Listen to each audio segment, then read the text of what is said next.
BPS menghasilkan ribuan data, indikator, dan publikasi di setiap tahunnya. Data dihasilkan melalui proses yang berjenjang dan terstandar, mulai dari level pusat, provinsi, hingga kabupaten kota. BPS mengawal seluruh tahapan proses dalam rangka menghasilkan data yang berkualitas dengan melibatkan berbagai ahli di bidangnya, mulai dari perencanaan, perancangan, pembangunan, pengumpulan data, pengolahan, analisis, diseminasi, hingga evaluasi. Lalu, bagaimanakah proses data BPS dihasilkan?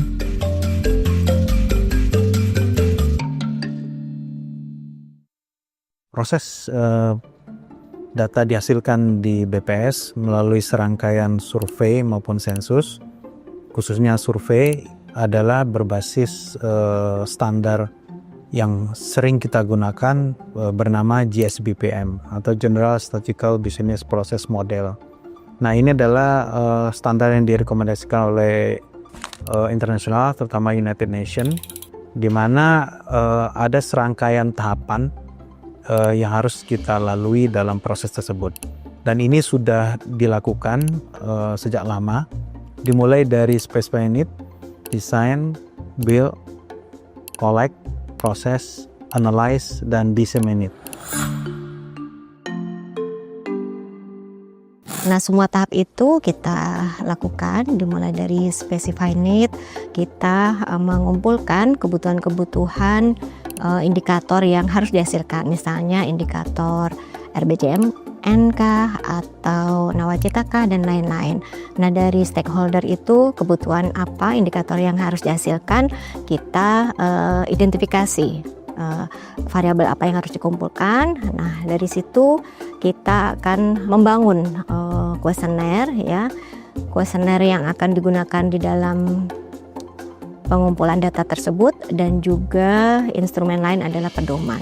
Nah, selain itu, ketika kita membutuhkan sampai mana estimasi yang harus disampaikan, misalnya sampai kabupaten, nah itu kita berkoordinasi dengan Direktorat PMSS metodologi. Nah, itu nanti PMSS akan menentukan berapa sampel yang harus dibutuhkan sehingga estimasi bisa level yang dibutuhkan, misal kabupaten atau provinsi atau hanya sampai level nasional. Nah, tahapan ini perlu kehati-hatian karena menentukan hasil dari survei tersebut, sehingga kerjasama antara PJK dan metodologi juga cukup intens untuk pada tahap desain. Secara umum, output dari PMSS itu sendiri menghasilkan desain metodologi seperti apa, peta yang digunakan seperti apa untuk membantu proses lapangan, kemudian desain kerangka sampel yang digunakan, kemudian membantu skrip untuk penarikan sampel, kemudian desain untuk penimbang atau weightingnya seperti apa, dan jika diperlukan kita juga membantu mengawal penghitungan sampling error yang biasanya dilakukan oleh PJK. Jadi biasanya kalau kami supporting kami ya untuk kegiatan proses bisnis di PJK gitu ya, itu biasanya kami menerima permintaan gitu ya, permintaan terkait pembuatan aplikasi atau sistem, mulai dari pemutahiran, ada aplikasi pemutahiran, kemudian juga untuk melakukan tarik sampel gitu, kemudian ada aplikasi untuk entry data ya, selain itu juga ada untuk aplikasi web monitoring ataupun dashboard, dan biasanya kami menyertakan juga buku pedoman untuk outputnya, panduan untuk melakukan entry data dan pemutahiran. Biasanya tertuang semua di buku pedoman itu.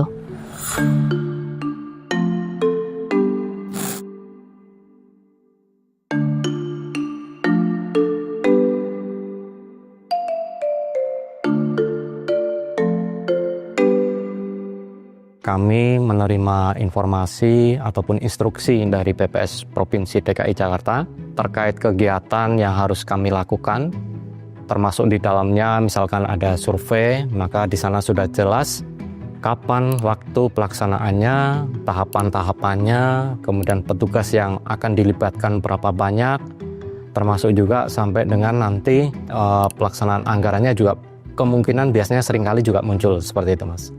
Jika misalkan di situ ada rekrutmen petugas, maka kami juga akan menyiapkan petugas-petugas yang ada dalam database kami, dalam sobat kami, yang sesuai dengan kualifikasi yang diharapkan di dalam kegiatan survei tadi.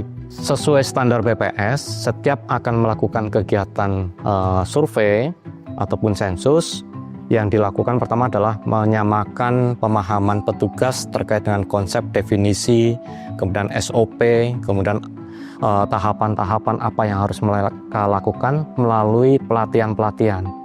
Selain dibikinkan buku pedoman, kita juga melatih petugas. Pelatihan petugas ini juga berjenjang dari kita melakukan training of trainer, ya, dari workshop Intama biasa kita sebut, kemudian pelatihan INAS, instruktur nasional, dan ada pelatihan petugas.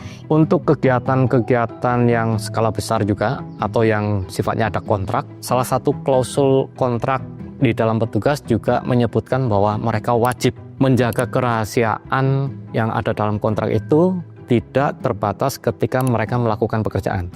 Tetapi di dalam kontrak itu tidak, artinya sampai dengan kapanpun mereka jangan memberikan informasi data. Setelah data terkumpul, kita masuk ke tahap proses, ya. Ada entry data tadi dengan menggunakan aplikasi yang sudah dibangun juga oleh teman-teman SIS. Jadi setelah data masuk, data diperoleh oleh petugas, diawasi oleh pengawas, kemudian setelah dilakukan proses editing, coding, dan sebagainya, nanti masuk ke dalam proses pengolahan. Dan petugas pengolahan itu juga tidak asal input itu, tetapi mereka juga diberikan briefing bagaimana perlakuan ketika melakukan entry data ke dalam PC atau komputer. Jadi data yang di kabupaten sudah di entry, itu sama admin harusnya dilakukan pengecekan terlebih dahulu, Mas. Dari tadi kelengkapannya sudah semua belum sih masuk gitu kan. Kalau sudah, mereka biasanya cleaning lagi. Ada namanya revalidasi untuk memastikan bahwa ini menggunakan versi aplikasi yang terakhir dan rule-nya sudah masuk semua gitu kan. Nah, dari kabupaten setelah dipastikan sudah oke semua, itu biasanya beberapa survei ada approval dari levelnya admin kabupaten untuk memastikan bahwa data sudah final di kabupaten. Kemudian dikirim ke ke provinsi. Di provinsi pun harusnya melakukan revalidasi tahapannya. Revalidasi untuk memastikan bahwa versi yang dipakai sudah terakhir dan sudah tidak ada rule yang terlewat. Dan pengecekan terhadap kualitas data gitu. Nah, setelah dipastikan sudah oke, baru approval provinsi kemudian dikirimkan ke pusat. Di pusat pun ada tahapan proses revalidasi kembali gitu. Jadi untuk memastikan tadi termasuk kualitas data, memastikan sudah sesuai dengan rule-nya, dan terakhir dan kualitas datanya gitu. Setelah dari pusat, kami akan mengirimkan ke PJK data tersebut, data final pengolahan. Sudah masuk ke SIS, dikirimkan kepada direktorat kami untuk dilakukan lagi validasi lagi, revalidasi lagi, supaya memang data yang kita gunakan itu benar-benar clean gitu ya, sudah benar-benar sesuai dengan yang kita harapkan. Setelah kita melakukan validasi, kemudian kita analyze dulu begitu ya, apakah data-data yang terkumpul itu kita bikin tabel, kita tabelkan, kita evaluasi data tersebut, kita analyze ya, itu tidak tahapan analyze, apakah tabelnya ini sudah konsisten begitu ya, dari angka provinsi, angka nasional, angka kabupaten, nasional, provinsi, kabupaten itu apakah sudah valid begitu ya, atau sudah sesuai, sudah benar begitu. Setelah oke, clean semua, kita kirimkan ke direktorat SIS lagi, data baru dikirim ke diseminasi. Di sisi diseminasi itu adalah sisi akhir dari GSBPM. Jadi kita akan menyiapkan datanya sesuai dengan kebutuhan pengguna. Jadi dari SIS atau Sistem Informasi Statistik, kita akan mencoba melengkapi atau bahkan memeriksa kelengkapan dokumen-dokumen yang diberikan oleh SIS. Contohnya kuesioner, layout, dan lain-lain. Setelah fix atau sudah clean dan bersih, baru kita naikkan ke sistem kami. Setelah data itu bisa didiseminasikan, kita juga melakukan atau membuat publikasi, tabel-tabel yang memang kita butuhkan dan juga dibutuhkan oleh stakeholder tersebut. Nah, publikasi kita rilis di web ya, di web itu sudah ada jadwalnya, sudah kita jadwalkan, rilis, didiseminasi begitu. Iya, di data BPS sendiri sebenarnya kita sudah membagi-bagi ya.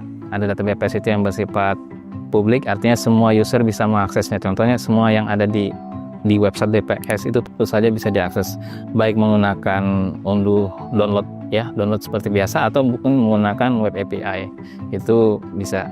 Yang kedua mungkin ada yang tipenya itu yang khusus untuk penelitian sebenarnya ya, scientific ya, sifatnya scientific. Ini kita aksesnya melalui Silastic atau sistem informasi lain statistik, di mana pengguna harus menandatangani dulu surat perjanjiannya sebelum mengunduh datanya. Dan di sini ada kena skema PNBP, tapi kita juga membuka skema yang lain selain PNBP, yaitu Rp0, di mana Rp0 ini bisa diakses oleh beberapa segmentasi saja, contohnya instansi, contohnya ya lembaga pendidikan atau lembaga internasional dan lain-lain, itu sudah ada di perbannya.